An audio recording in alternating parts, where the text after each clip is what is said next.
Protest आ रही थी और हमारे सामने जो कैपिटल एक्सपेंडिचर और इन सब चीजों के ऊपर ये जो बातचीत हो रही थी, इसको मैं आपको एक कहानी के स्वरूप में मैं बताने की कोशिश करता हूं। एक परिवार था, जॉइंट फैमिली थी जी। उस जॉइंट फैमिली में हुआ क्या कि पिताजी हो गए बीमार। अब पिताजी की बीमार हो गए, उनकी तबीयत होगी ज्यादा खराब, तो बिस्तरे पे वो पड़ गए। तो जो बड़ा बेटा था, लोगों ने बोला बड़े बेटे अब तेरा दायित्व है, तो पिताजी को ठीक कर। तो बड़ा बेटा आ गया, सराहने में बैठ गया। उसने बोला कि देखिए पिताजी को ना जी, ना जो गाना था, गाना बड़ा पसंद था।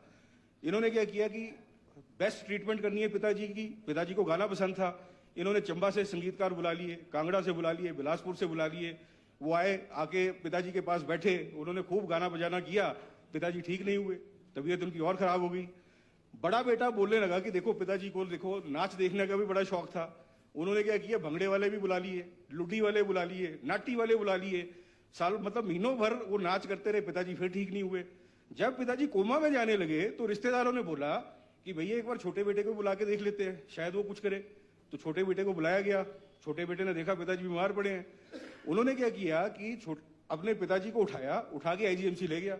आईजीएमसी में उसके टेस्ट कराए, जाके दवाई दिलाई, उसको वेंटिलेटर पे डाला। जब वेंटिलेटर पे डाला तो धीरे धीरे दवाई के प्रभाव से पिताजी जो है वो ठीक होना स्टार्ट हो गए। अब अगर मैं ये बोलूं कि ये पिताजी हिमाचल प्रदेश की अर्थव्यवस्था है, तो मेरे को बताने की जरूरत नहीं कि बड़ा बेटा और छोटा बेटा कौन है।